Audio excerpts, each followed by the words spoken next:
Mga kaibigan, ito ang dapat nating bantayan at dapat nating iapila sa mga kinukulan sa ating pamahalaan.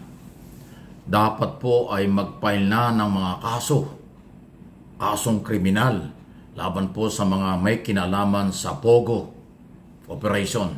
Matapos nga pong muling bumalik dito sa bansa ang mga inaakusahan at iniimbestigahan tulad ni dating Mayor Alice Goo, Sheila Goo, Crescenta Ong, at saka si Baterna. Dito naman siya, hindi naman tumakas yun, pero kasama yan sa mga inimbestigahan.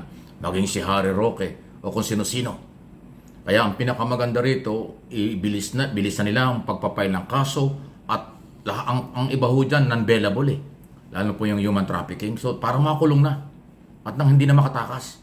Kasi pag itong mga ito ay hindi ho pinakulong o hindi po nakasuhan, madaling tumakas na naman. Nagawa na nila, magagawa ulit yan. Dahil ginagamit nila ang pera, pasintabi na. At ituloy pa rin ang paghahanap doon sa mga posibleng kasapakat. Kasi may report po na mayroong kumita raw ng mga 200 hanggang 300 milyon. Grabe, no? Meron daw kumita, gumastos daw ng mga 2 hanggang 300 milyong piso itong grupo na ito para doon sa pagtakas. Okay, so ibig sabihin may nag-escort dito, may gumastos dito. Sino-sino yan? Dapat ding alamin.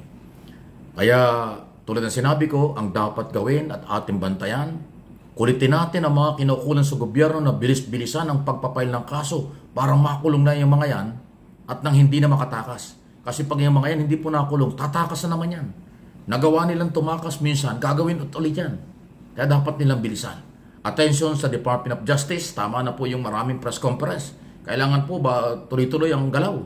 NBI, Bureau of Immigration, Department of Interior and Local Government, Philippine National Police, CIDG yan, Presidential Anti-Organized Crime Commission, at yung Anti-Money Laundering Council o law.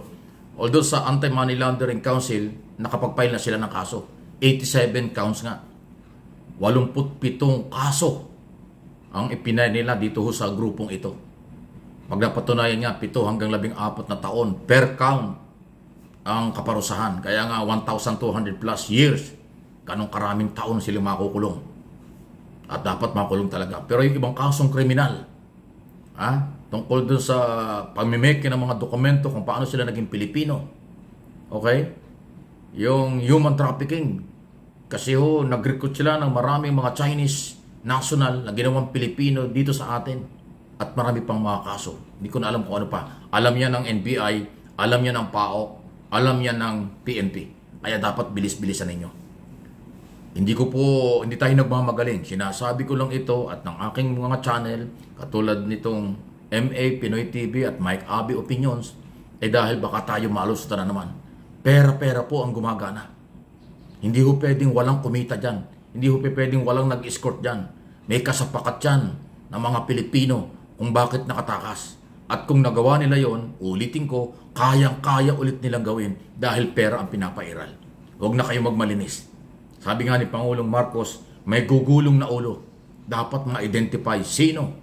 Kung taga-immigration ba yan, or taga-airport yan, o kung sino man na basta involved dito, local official. Kasi nakakalito kung saan dumaan. Kasaan man sila dumaan, tumakas sila. Nag-aeroplano sila, nagbarko sila, o anumang pamamaraan ng kanilang pagtakas, sila ay umabuso. At siguradong may nag-escort dyan.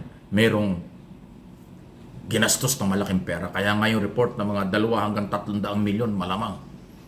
Kasi hindi naman papayag po yung mga nag-operate na nag-escort dyan, nagtrabaho dyan ng bari-barya lang. Dahil, huwag nating kalimutan, napakaraming bilyon ng Pogo operation. Doon lang kay Cassandra di ba? Doon pa lang sa kanyang property, doon pa lang sa lupa, 2.5 billion na. Wala pa yung mga building. So, ilang billion yan? Pampanga pa lang yun. Iba pa ho yung Tarlac. At iba pa yung mga kasapakat dito sa Metro Manila. Maraming Pogo. Di ba? Minahuli nga na-discover ng Pogo dyan po sa Cebu. Napakaraming Pogo operation na illegal. So, baliwala. Bariyang-bariya lang po yan.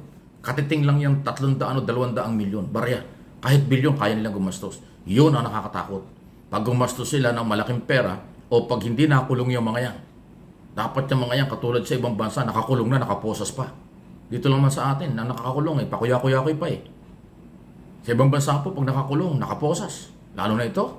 Dahil ito'y matinding pagsabotahe sa atin, matinding pambabasto sa Philippine government, Philippine law. Dapat yan, nakaposas ang paa at kamay kahit nakakulong. Lalo na pag napatunayan na. Para hindi makatakas. Kasi pag nakatakas ito, wala na naman. Sisihan na naman. Gastos ulit. Di ba? Ganun naman talaga ang nangyayari. Kaya sana, tayo mga Pilipino, huwag kayong magsawa na tayo ay mangulit, makiusap sa ating mga otoridad. Bilis-bilisan nila ang galaw. May kasabihan sa Southern Tagalog, aanin pa ang damo kung patay na ang kabayo. Aanin pa ninyo ang tapang at galing nyo kung natatakasan tayo. Yun, ibig sabihin. Huwag na tayong pumayag na matakasan. Dahil kung inuulit ko, nagawa nila yan, madalas gawin nila yan kapag nagkaroon ng pagkakataon. Kaya nga ang aking proposal pag nakulong yung mga yan, kahit nasa kulungan, nakaposos pa rin paa at kamay. Dahil malaking pera po ang pagagalawin dyan para sila makala. Alam ba yung mga yan? Dahil sindikato yung galaw, kahit nakakulong yan, kaya nilang itakas. Ang mabigat lang huli sa atin, wala akong parusang bitay, kaya habang buhay lang makukulong kung sakasakali. Ayaw ko naman pangunahan ng korte, pinakamataas dito habang buhay. Pero alam ba ninyo na kahit nakakulong, pwede pang itakas? Ganong katindi. Akala nyo sa pelikula lang nangyayari? Mangyayari yan sa totoong buhay. Dahil may mga korap, may mga natutukso, may mga taksil sa ating lipunan na pag may pera, nawawala yung prinsipyo. Pag may pera, nabibingit, nabubulag sa kanilang karapatang bantayan ang mga dapat ay huwag makalabas ng bansa. Ganong katindi. So, di ba?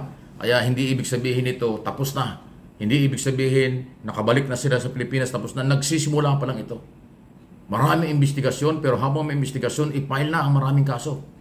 Ngayon, yung nakapile na kaso, anti-money laundering pa lang Yung maduduming pera pa lang Paano yung krimen? Paano yung mga maraming namatay? Murder yon. Torture. Illegal na proseso ng mga dokumento. Ang dami po. Napakaraming kaso. Sabi nga ni Secretary Remulla isang araw, 2.5 pages na yung kanilang posibleng kasong i-file. Ganong karami. Talagang marami.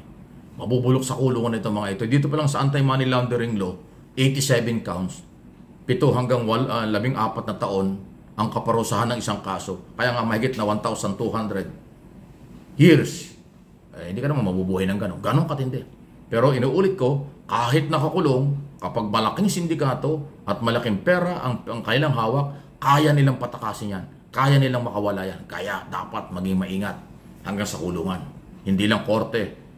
Sa labas at loob ng kulungan sa Pilipinas, dapat ho'y nababantayan ang mga ganitong mga malalaking kaso, malalaking usapin. Okay? Please like, subscribe, and follow sa aking mga channel. Huwag nyo kong iwan. Magsama-sama tayo. Panindigan natin ang tama, ayon sa batas. Tawagan natin ang pansin ng mga nagtutulog-tulugan at nagbabagal-bagalan. At dun ho sa mga ginagawa. Ang gusto ng ating Pangulo, managot. Ang dapat managot. Dapat lang.